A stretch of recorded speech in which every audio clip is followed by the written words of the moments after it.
for those of you who do not know Susy or don't follow her on Instagram, I know some of you guys do, but Susy's an amazing sound healer, Reiki master, sobriety coach, just all the things. And we actually met through a mutual friend. Mm-hmm. So when I first moved to LA, a friend of mine from college had introduced us, and I experienced my first sound bath with Susy, which was amazing. It's super incredible and really powerful way of healing, which is really cool. It's a very deep meditation, essentially, was how I always described it, but I'm sure there's a better description. Yeah, a sound bath, I like to say, well, first of all, thank you so much for having me. Yes, I love you. Yes, and I'll let Susy talk a little bit about who she is and what she does. Well, I absolutely adore you. Thank you for doing this. Thank you for having me. It's been so wonderful to see everything that you're creating and sharing, and you're such an inspiration, and you're spreading so much love and healing in this world. So, love you. I love you. And yeah, so for those of you who are not totally familiar with a sound bath, well, my name's Susy. I grew up in Greenwich, Connecticut, so we're both East Coasters, which is another mutual connection. Yeah. I came out to LA about 3 years ago when I was getting sober and went to a sound bath. And at that point, I was experiencing, should I look at you? Should I look at the camera? Just you both, yeah. We're all here together. We're all together. Yeah. So at that point, I was experiencing a lot of anxiety. I'd made a lot of really big changes in my life. I had moved across the country, let go of drinking alcohol, let go of a really long-term relationship. And there were points when I was having panic attacks, like every day. It was just something that was really present, this anxiety, this feeling of stress and overwhelm all the time. Yeah. And my aunt who lived out here she brought me to a sound bath. And and it was like, for the first time, I just felt so calm.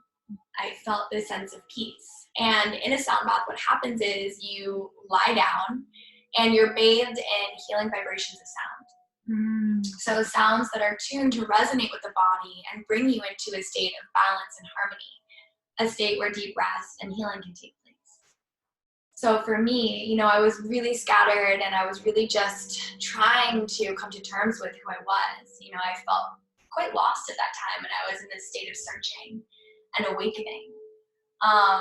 And once I was able to really relax and allow the sound vibration to bring me home to my true self, things started to shift. Wow. Yeah. And so I started going to sound baths all the time. And as I was making friends here in LA, they were like, what are you doing Friday night? What are you doing Saturday night? And I'd be like, going to a sound bath. Yeah. Heading on over to a sound bath. Yeah. They were like, what is a sound bath? And so I'd be like, come with me. And then they were like, wow, that's amazing. Yeah. And that was 3 years ago? Yeah. Because I feel like now it's quite common, at least around here. Totally. Yeah, I mean, it was lesser known then. It's really in a period of massive expansion right now.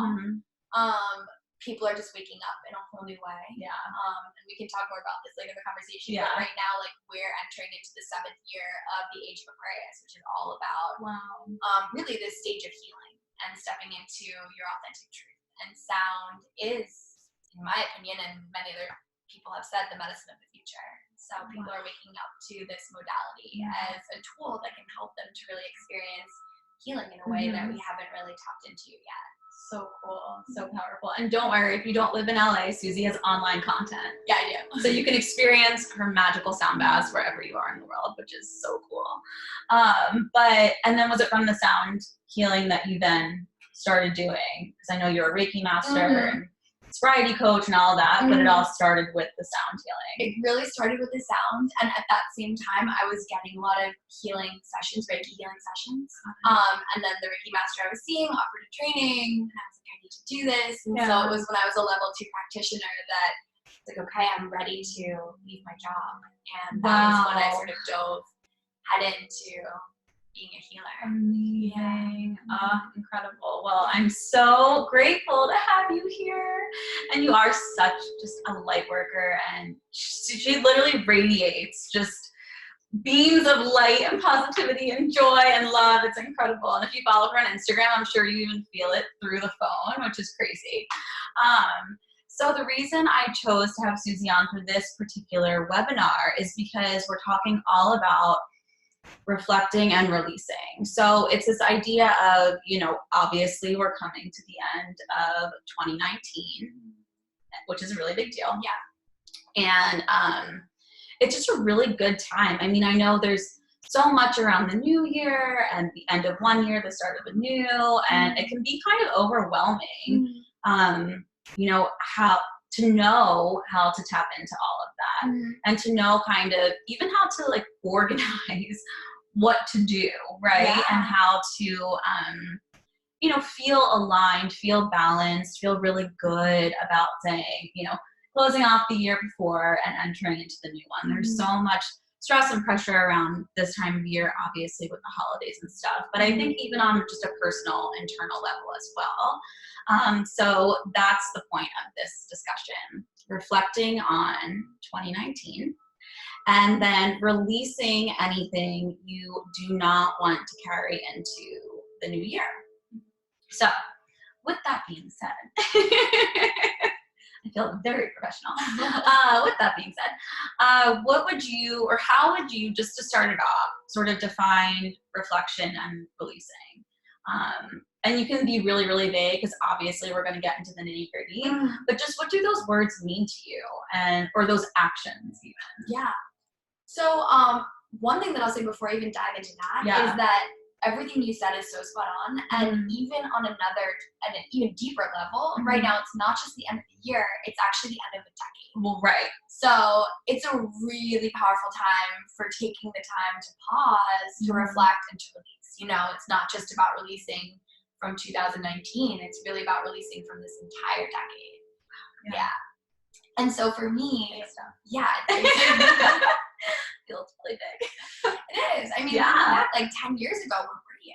It's crazy to think about. Oh my gosh. Yeah. It's so weird. It's wild, you know, and everything that's happened in this past decade, you know, it's really, the answer to your question is, for me, reflection and releasing begins with awareness, you know, and consciousness.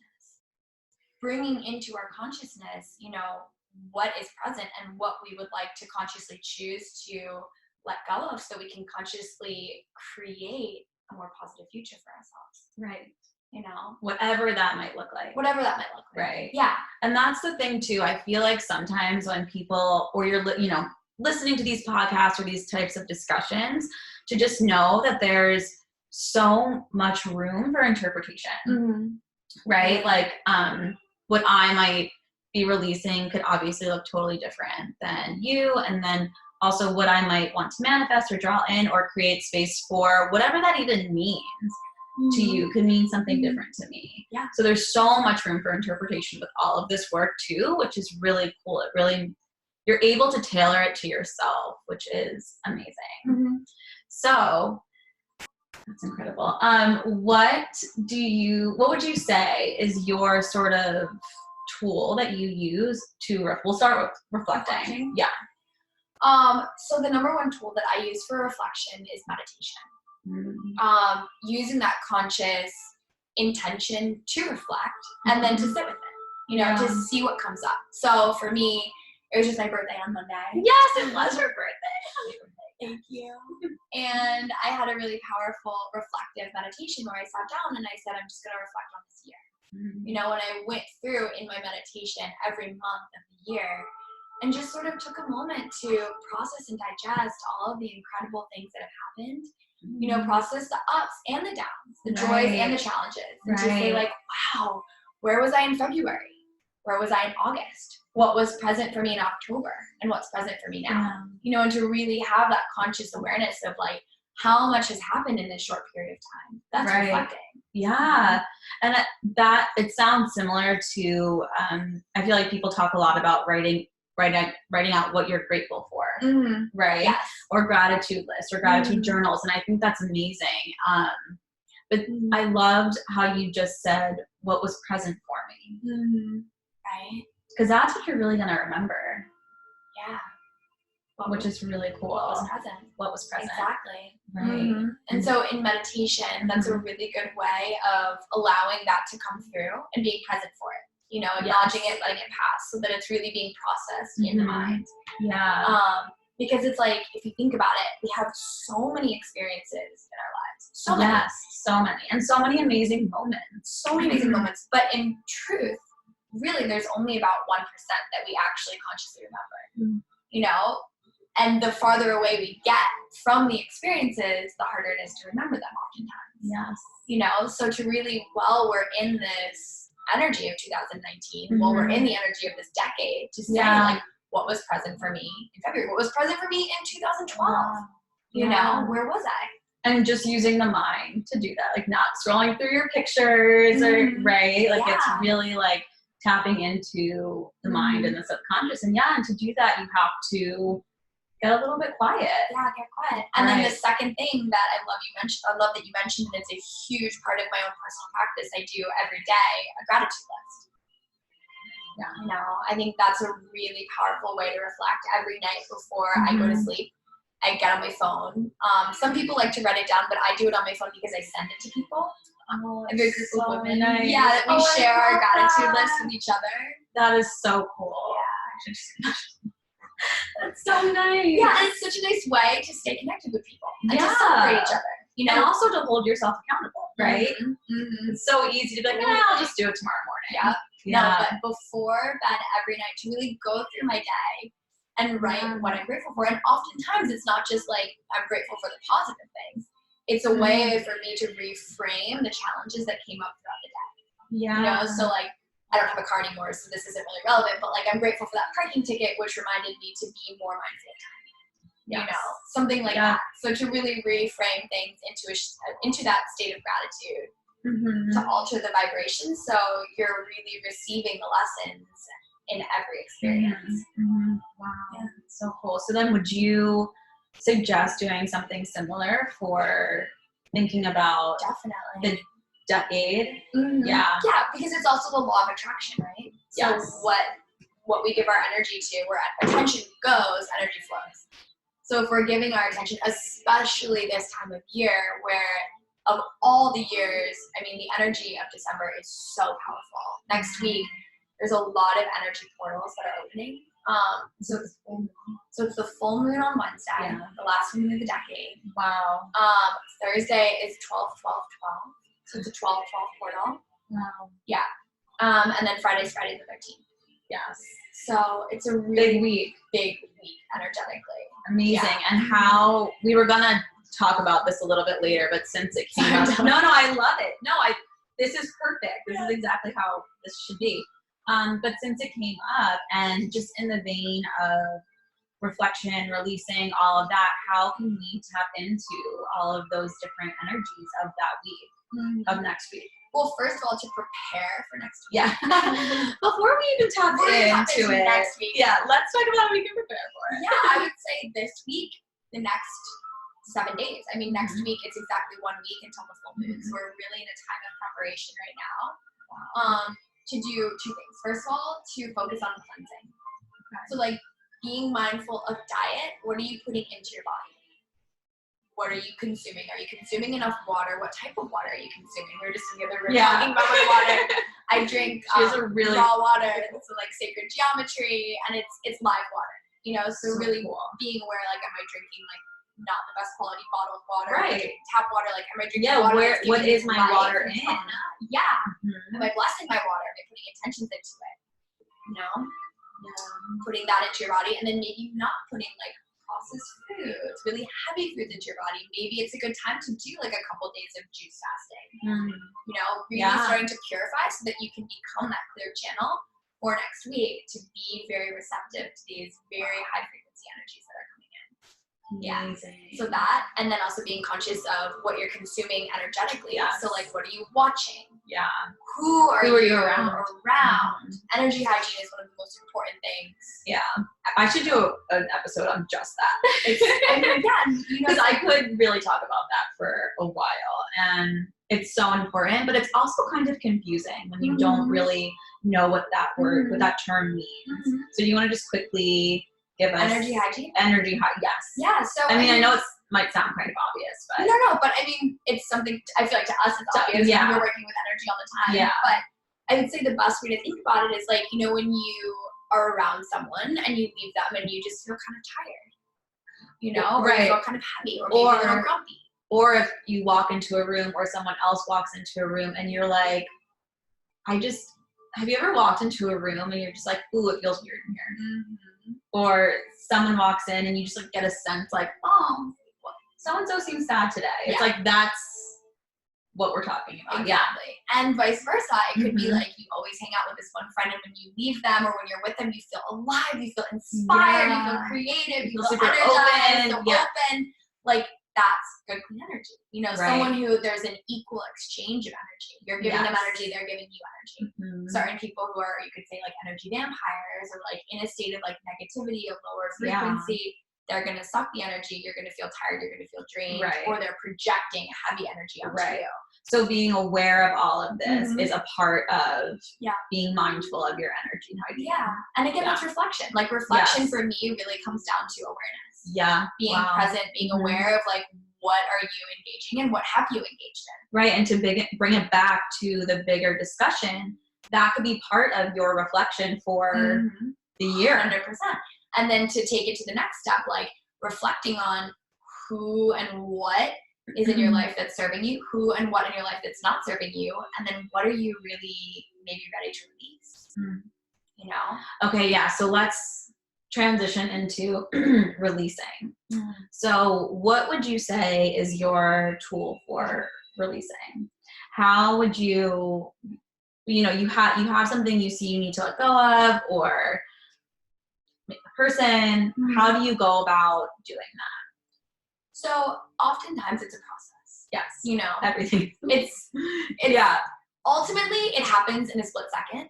You know, that moment of release, that moment of letting go. Like for me in my sobriety journey. Yes. Oh, that's a great example. It's a perfect way of looking at it. There was about 5 years that I longer than that I was like, alcohol kind of like doesn't really work for me, you know? Wow. And then a period of 5 years where I was actively like, I need to let go of alcohol.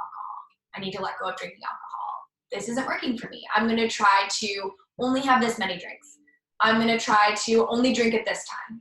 I'm going to try to not drink at all, you know? And it was like sort of this struggle. I didn't realize it was 5 years. Wow. Yeah, it was, but to your point, it's such a process. Yeah. And that's a really big life change. So it makes sense now that I'm hearing your story more. Yeah. It was my whole lifestyle was really revolved around drinking alcohol, and that was my way of socializing, and that was my way of being. You know, I went to UVA, which is a wonderful school, but also very much a party school. Right. And you were working in the culinary, right? Then I moved to New York City. I went to culinary school, and then I started working in hospitality. So it was like, culinary school, of course, like tons of wine. That was the culture. And then working in hospitality, like a ton of wining and dining. And part of my job was to know the best restaurants, the best clubs, the best bars, and to be able to get people access to that. You know, and so it was like, so you had to kind of, or you probably felt that you had to engage. And so I can see that, you know, okay, I'll just drink at this time, or I'll just have one drink. Totally. So then how was there sort of that moment, like you said? Yeah, there was a moment where I basically hit rock bottom. Like I actually did hit rock bottom, and I was in a very bad, very dark place. And in that moment, it was like, do I want to choose to live truly, or do I want to choose to die? Right. Because that's where I was going. You know? Yeah. And with letting go, it's not always such an extreme example. Right. But I mean, it's really that choice of like raising your frequency and choosing life, or lowering your frequency and moving towards that. Right. And whatever it may be. Like, you know, and like toxic relationships and toxic food consumption. Right. You know? And all self-talk.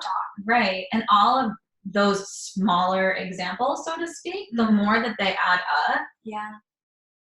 It creates a bigger issue, right? Totally. So even if you feel as though it's a small thing that you need to let go of, just knowing that it adds to the overall equation of your life and your well-being.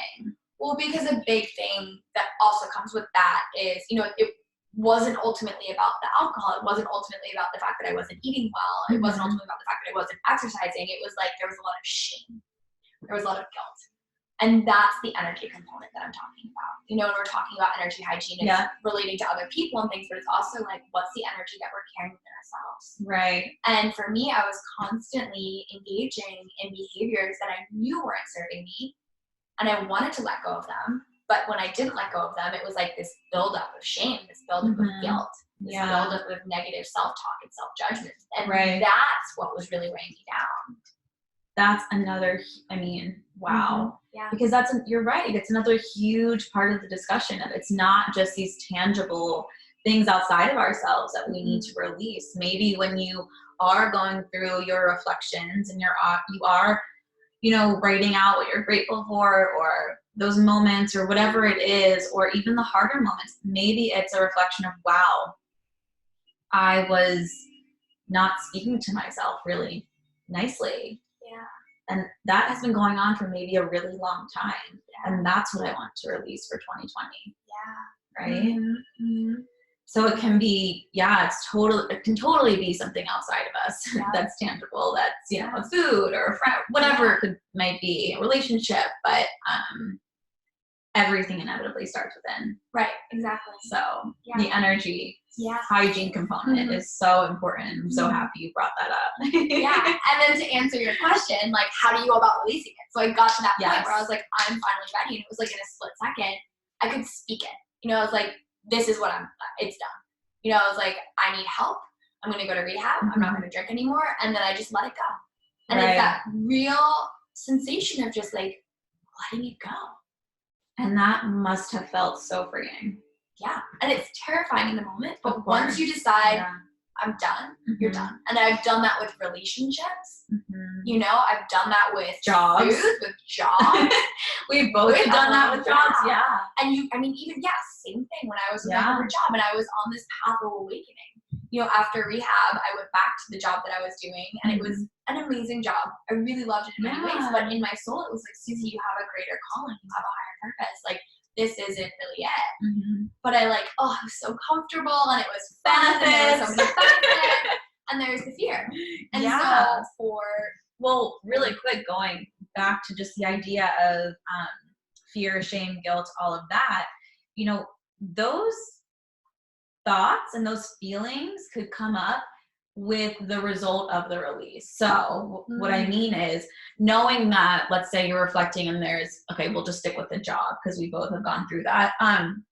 There's a job or some work situation you have to let go of. Well, I mean, I know for me, it was the fear around the guilt I could feel or maybe was already feeling for not having a 9 to 6 job. Right. So there could even be those feelings in terms of what would happen after you release, right? Definitely. And after that's you anxiety, right? That's anxiety, totally. So what are some ways in which, like, did you have techniques at the time that helped you get through that? And can you share some of those? Yeah. So definitely writing. Journaling is an amazing way to release, you know, to get clarity, because we hold so much in our mind. Oh my gosh, so much. Yeah. And I know mine's going like a mile a minute these days. Exactly. And it gets really stuck up there. Yeah. And our perception can become clouded. You know, we're living in the future, we're living in the past, we're living in that state of constant fear and judgment, and it's in the mind. Self-doubt, all of it. What's going to happen? Blah, blah, blah, all those thoughts. Yeah. Once you start to write them on paper, things start to become clear. Things look a little bit different. Yeah. You know? And it's funny, when you speak, I mean, I work with sound, so I really believe in the power of sound vibration, speaking things out loud. Abracadabra, I create as I speak. So that's I've never heard that. Yeah, that's what it means. I didn't know that. Yeah, so when we speak things, it creates, it puts out into the universe. Yeah. But writing it, for me, is a great way of getting clarity. You know, it's a great way of reflecting, getting clarity, and then putting that down on paper. It's like you see it and you start to see, okay, this is what's possible. And once you see it, sometimes I write things before I'm ready to speak them. Right. You know? Well, especially if you're a visual person, or even if you're just someone who all of this might be really new, or all of this might seem kind of like woo-woo or something. Maybe writing it out and going through the process of like seeing it on paper in that way can better help, you know, it can make you grasp it more. Yeah, well, there's a ritual to it. Right. And so the thing that I also love to do sometimes is to write the intentions, like what am I releasing? And I love leading ceremonies. I love rituals. Yeah, you're so good at it. And there's something really special that happens when you write something down, you speak it out loud, especially in community, especially to another person who can hold that space and bear witness.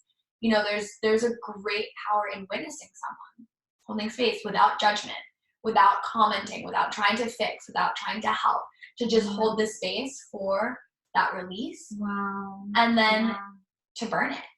To burn that piece of paper, to burn that intention and really see it physically disappear and then allow it to energetically go as well.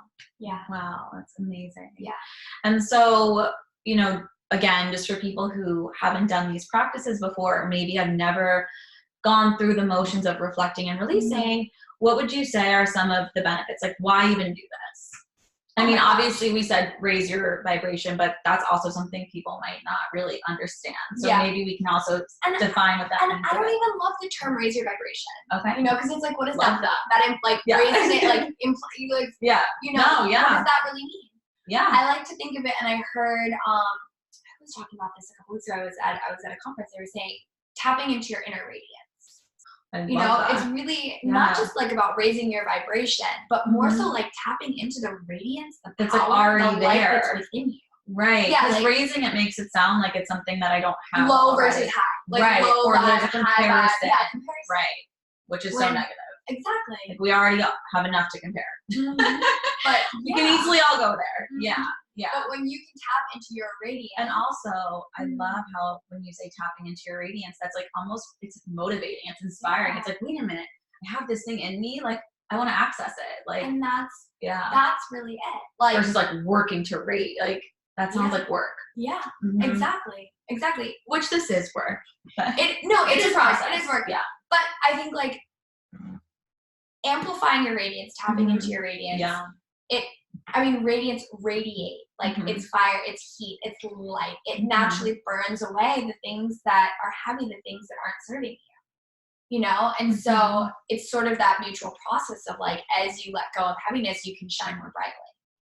You know? And these things that we carry, these negative, toxic emotions like guilt, like shame, like fear, they suppress us. They suppress our radiance. And we hold them in our physical bodies, and they can cause us to get physically sick, cause us to experience dis-ease. Yeah. You know, they're really vibrations. Every emotion has a frequency. And so when we're holding different emotions and they get stuck in our body, especially these more negative emotions like guilt and shame, then we'll start to manifest as dis-ease, you know, disharmony. Yeah. So for me, that's why I love working with sound, because it really helps to shift the vibration, to shift the frequency of those things that aren't serving us. And without having it to be work, it very naturally just shifts it. And that letting go process happens without you. I'm letting go. It's like, I don't have to think about it so much. Yeah. Right. It becomes more natural, just like a part of who you are. Amazing. And then are there any, aside from tapping into your inner radiance, are there any other sort of like benefits that you can speak to? Like maybe even on a more physical level that you've noticed that? Oh, I mean, for me, once I started to tap into my inner radiance, once I started to let go and release the things that had been really heavy in my life, specifically drugs, alcohol, an 11-year relationship, a career. 11-year relationship. Wow. Effortlessly lost 40 pounds. What? Truly. Yeah. Oh my gosh, I never knew that. Yeah. It's great. No, but it's so true, because they say so much about weight loss is emotional. Yeah, like I looked very puffy. You know what I mean? It was just like, it was this heaviness that I was carrying. Yeah. You know, and I you really physically carry that. 100%. Yeah. I believe in that. Yeah. So like really just coming into my healthy physical body that feels lighter, you know, that feels like a healthy way of being. Yeah. Not like I'm carrying heaviness on me. Say that. I mean, just like a sense of freedom. Wow. Like I really feel like the more I've let go of, And I mean, my hair is another great example. Wow, letting go is such a big part of my journey. Yeah. And it's like, we haven't even talked about that. Because now I just feel like this is like, I don't even like think about that anymore. No, me neither. Right. But for so long, it was like I was a prisoner of my hair. Just like a few years ago, I was a prisoner of drugs. Yeah, wow. Like these things that work, and I was a prisoner of my job, And I think we all have things in our life. I mean, many people do, unless it's a constant peeling away. And it's like you clean out your house. You're not just like, okay, clean out my house, I'm done for life. Right. You constantly are like, I'm going to clean out my closet again, and now I'm going to clean out my kitchen. I'm going to let go of this, and things come back in because we live in the world. We live in this physical human world. We're householders. Things pile up, and that can be, you can maintain conscious energy hygiene, but ultimately, like, you can't control every single person you're speaking to. You can't control every single thing you're consuming. And so, it's good to do energy detox. It's good to do like food detoxes from time to time. And so that constant process of like refining and letting go, it's very important. And I think the more that you do it, and for me, the more that I've done it, now it's not so scary. It's more like, okay, I know this feeling. I've been here before. A feeling of like, oh my God, okay, I have something to let go of. Yeah. But it's like, I'm more excited about what lies on the other side. Yeah. Wow, that's incredible. I was like so scared, like what, like holding on to it for your life. Yeah. Like, what does my life look like without alcohol in it? What does my life look like without a corporate job?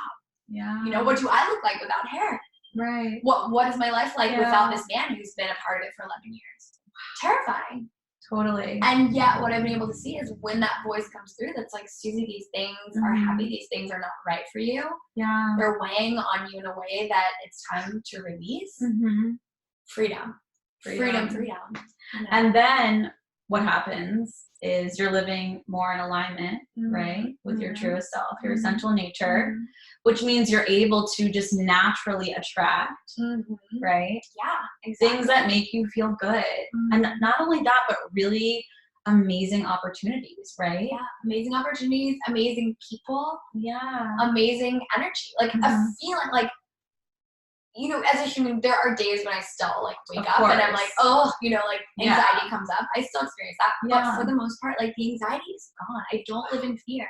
I feel like I can go out into the world. Sometimes I like walk out of the house and I'm like, oh my God, I like didn't put on any makeup. I didn't even notice what I was wearing. It's like, I just feel like I can just be in the space of ease.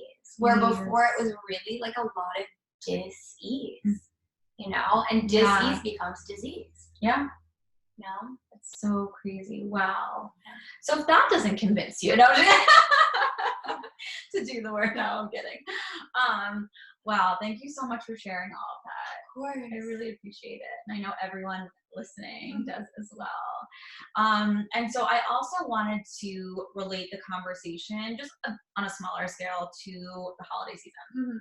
We have the holidays coming up. People are probably going home, traveling. It's an amazing time. It's a joy-filled time, right? I absolutely love this time of year, but it can come with some heaviness, right? And so I know when we were initially talking about tonight's discussion, you were even talking about, holidays. We can reflect on how they may have affected us in the past or how we acted in the past and choose to go into this holiday season releasing those old patterns, right? Yeah. Do you want to talk a bit about that and how maybe to prepare? Definitely. Yeah, I would say, again, bringing awareness to it, bringing consciousness to it, and saying like, for me, I have many, many wonderful memories associated with the holidays. It's a time of joy. It's a time of love, a time of giving. So much love, And there are also traumatic times, with anyone. Family can bring up a lot, especially like we're on this path. Like I haven't always been in this enlightened state, you know what I mean? It's like there were times when like holidays were uncomfortable, and I think many people do associate holidays with like stress, anxiety, and turn to things outside of themselves for comfort. Right, because even when you're doing something out of love or joy, like preparing a big party for everyone to come to or whatever it is, a big gathering, it's like even though the intention behind that is joy and love, it can still be stressful. Right? And so how to not let that get the best of us. Totally. Yeah. And our families know our triggers better than anyone else. Right. They know how to push our buttons. Yes. As much as we may love them, as much as we may have done healing with our parents, our siblings, our childhood friends, like there's stuff there. Yeah. You know? Yeah. So how to really go into it from a place of consciousness, from a place of being grounded and with intention, you know? Yeah. So for me, when I go home, like I was just home for Thanksgiving. Oh, that's right. That's so nice. Yeah, like I have the most amazing family. I am so close with my sisters. I have 3 sisters. Yeah. My parents are amazing. Big family. We do every holiday together. But like so nice. my tendency and my old story that I tend to fall back into when I'm with family, and it's like, so consciousness is contagious, right? Yes. So like we fall back into the level of consciousness that has been most consistent. And so I come across the country out here to California. I'm in this different consciousness where I'm like, I'm in my truth, I'm in my power, I'm in my light. And then I go back to this consciousness that I grew up in, and it feels very familiar. And there are many old patterns that it's very natural for me to just fall into, right? Yeah. And so for me, that looks like selfishness. You know, like it's about me. Like, am I getting enough love? Am I getting enough attention? You know, and that was very much how I was when I was in that state of addiction and alcoholism. Like me, selfishness. Like, what do I look like? Am I okay? Am I wearing the right thing? Am I saying the right thing? Do people like me? Do people love me? Do people care about me? That's my old paradigm of being. Which is crazy because your new one is just like exudes and radiates love. So that's crazy. Well, it's been a conscious shift, you know, and I notice when I go back home, like falling sometimes back into that of like, my mom's not giving me the attention that I want, you know? So to set conscious intentions before going to be back with family, to be like, I'm going to go back and be of service. How can I seek to love rather than to be loved? How can I seek to understand rather than to hope that people understand me? You know? That's amazing. To not be in that selfish place and to just really be like, I'm here to be of service. I'm here to be a daughter. I'm here to be a sister. It's not like, I don't need anything. Right. You know, I don't. Like, my life is amazing and there's so much love in it. And it's that old story that came from childhood trauma and fear of like, I'm going to be betrayed. There's not enough love, blah, blah, blah, which I've done so much work to heal. So to go back and be like, I'm safe. The love is there. There's so much love. How can I be in that love? And intentionally engage with people from that place. Wow. Yeah. Amazing. Yeah. So you would just, once again, bring it back to the consciousness, bring it back to the awareness. And it applies to family, and it also applies to, you know, holiday parties. You know, people who, you know, you're going to work events, you're going to family party, friend parties, like showing up for those events, not being like, oh, are they going to like me? Am I okay? Which then it turns, I mean, for me, it's like, then let me get to the buffet. Let me put some, like, a million, like, hors like, all the cheese, all the drinks. Like, let me make myself feel comforted because I'm worried about how I'm being perceived. Like, am I good enough? You know, so I'm going to, like, numb this out. How can I show up and just be like, I am enough, and I'm here to radiate love because I am love. Yeah. And everyone's love, and everyone's just a reflection. And people are going to feel that. Yeah, and people feel that. Yeah. And you feel that. I feel that. Yeah. You know, it's like if I go into the situation being like, how can I be of service? How can I be the embodiment of love? It's like I can sit there with my club soda and have the best time. The best time. And I remember it, and I wake up the next morning feeling amazing, and I get to experience deep, real connection with people. You know? Incredible. And you had also mentioned the light meditation. Yes. So that's something that I really love. Before going into a situation where I may feel anxious or I may feel overwhelmed, like I do, being very sensitive, like going into large groups of people, you know, really need to be mindful of protecting my energy. You know, if you're not conscious of it, like it's possible to take on energy and then after the fact, like, why do I feel so weird? Why do I feel so overwhelmed? Why do I feel so anxious? When it's not really your own energy. It's like you're feeling other people's emotions on you. So I will take a moment. Sometimes I'll have an actual moment and like close my eyes and sit either in the car or before you leave, I leave the house, and just close my eyes and imagine a white light above my head. And then I allow it to pour over me. So I'll feel it washing over the crown of my head, washing over my face, down my shoulders. I'll feel it on my heart center. Allow my heart to soften and opening to that love. Let it wash down over my belly, over my legs, down to my feet. And then imagine the light going all the way down into the earth, connecting me to this planet, knowing that I'm safe, I'm grounded, I'm connected. And then visualizing myself in that bubble of white light, protected yet radiant, radiating love and positivity, and shielded from any energies that I don't want to let in. I'll take a few deep breaths.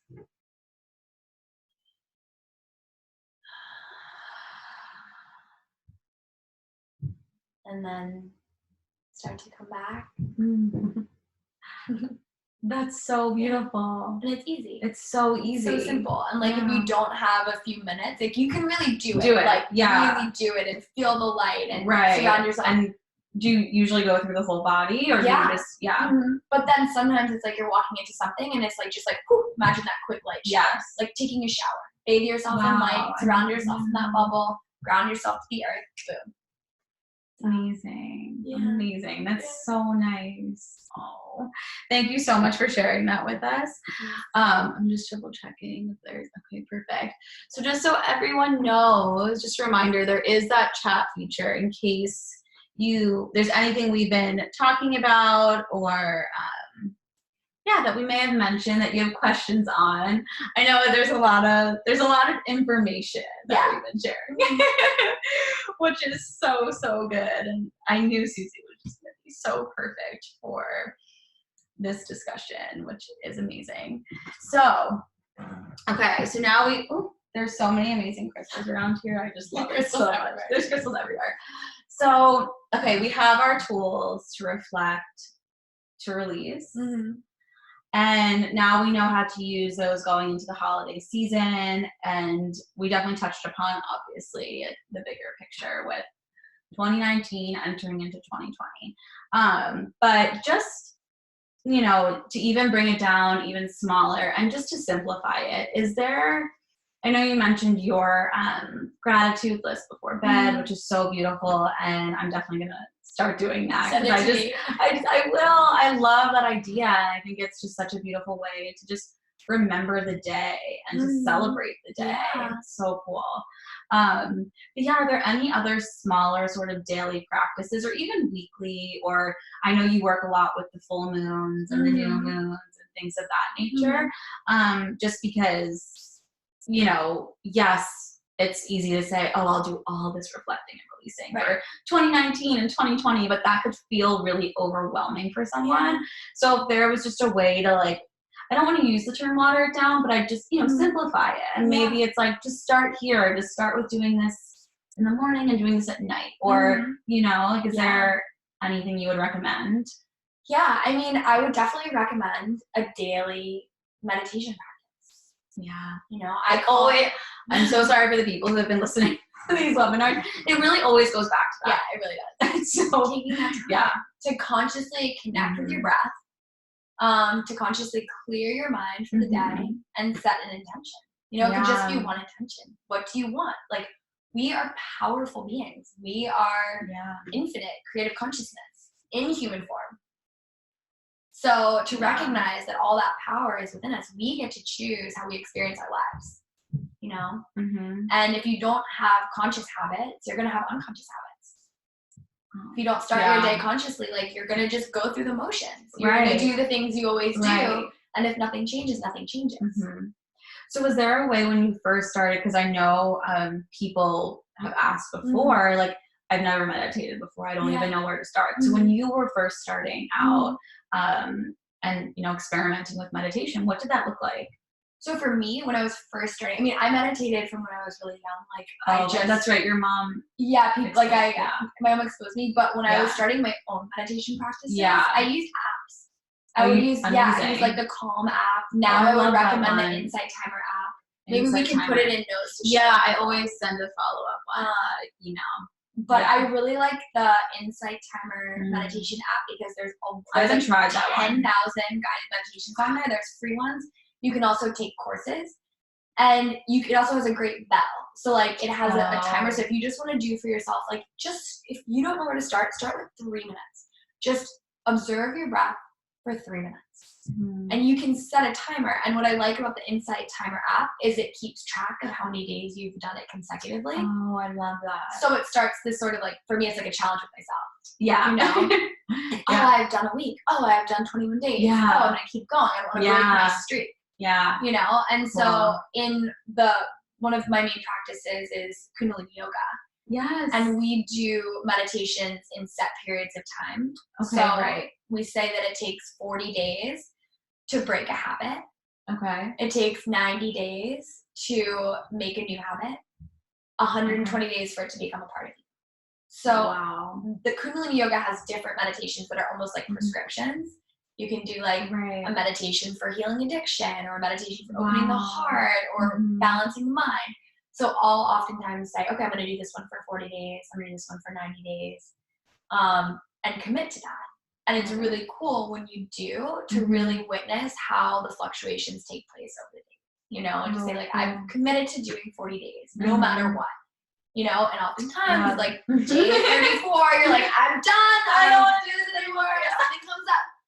And then it's like, okay, I'll literally be like 12:30 at night. Yeah. I'm like, I'm going to get in the bathroom. I'm just going to do the meditation in the bathroom. Right. You know, just like, get it done. Get it done. Just do it. Yeah. I also recently, I was actually on the phone with my mom the other day and I was like, I had this epiphany about time. Well, not really. It was an epiphany, but it was triggered by a podcast I was listening to. And it was just this idea that like, we have time.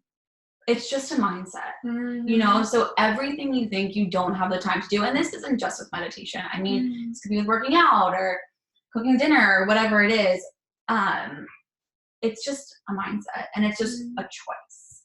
If you're alive, time is all you have. It's all you really have. And the woman who was speaking on the podcast is a doctor. She runs her own practice. She has a toddler. And she was talking about how she did not cut back on the number of patients she saw. She still has her toddler and all her family obligations. She still has a husband she has to, you know, be there for, and marriage she has to attend to. Yeah. And all she did was choose to shift her mindset around time.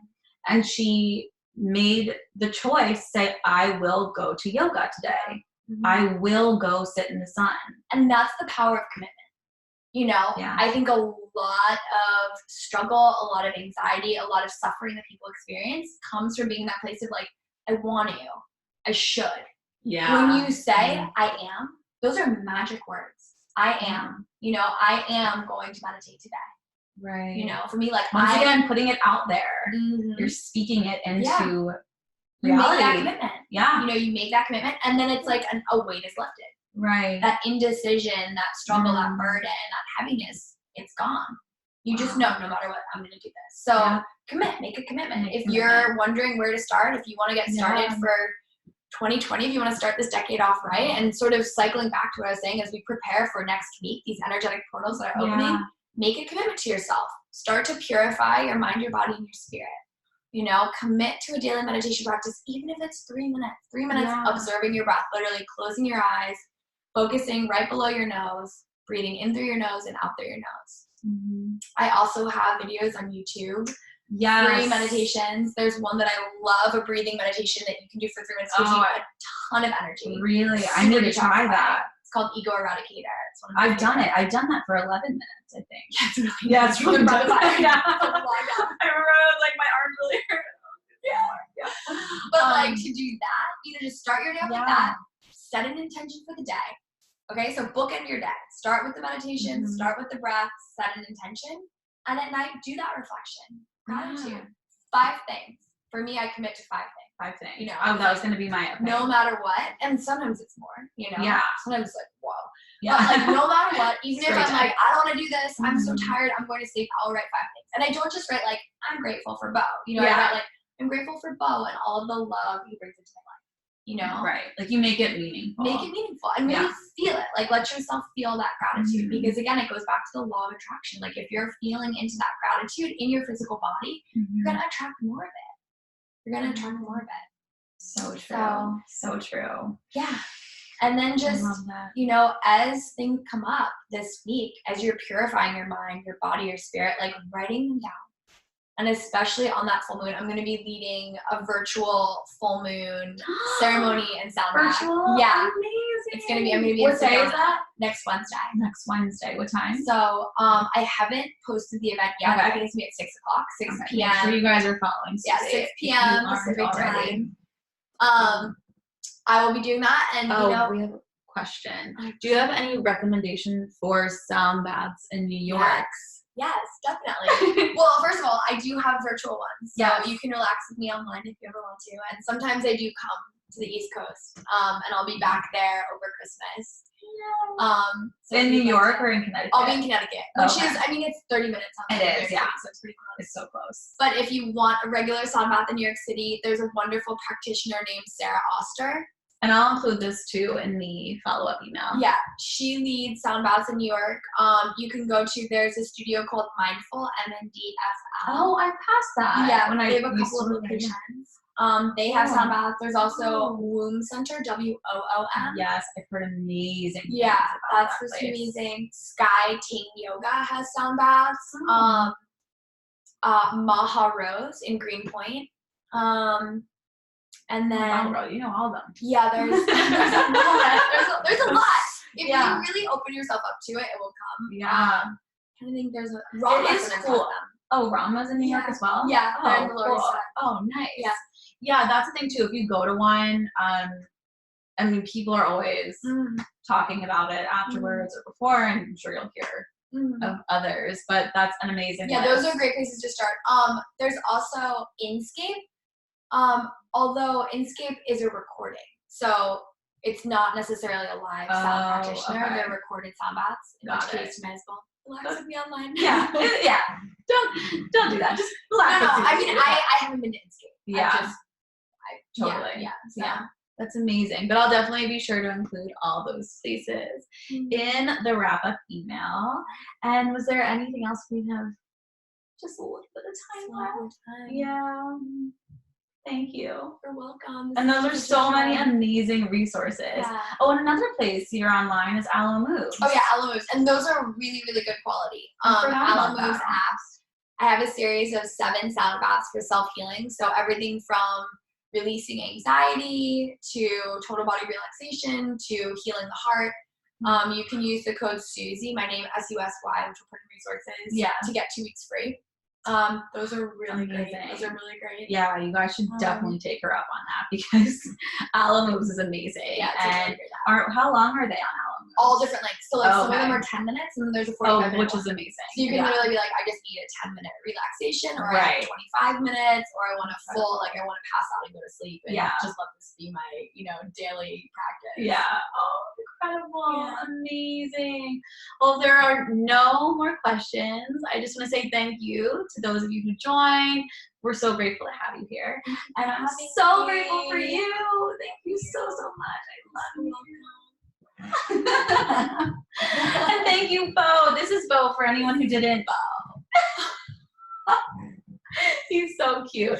Okay, amazing. And also feel free to, if any questions come up, you can always reach out. So, I'm on Instagram as The Copper Vessel. So I'll be sure to include that as well. Yeah. How is that? Aloe Moves. ALOMOVES. Yeah. It's all on my website too, which is thecoppervessel.com. My YouTube resources, which are free. Aloe Moves. Aloe Moves links are on there as well. Everything's on my Instagram and my website. Amazing. Yeah. Thank you. Thank you guys so much, and we hope you all have a great rest of your night. Sending you so much love. Yes.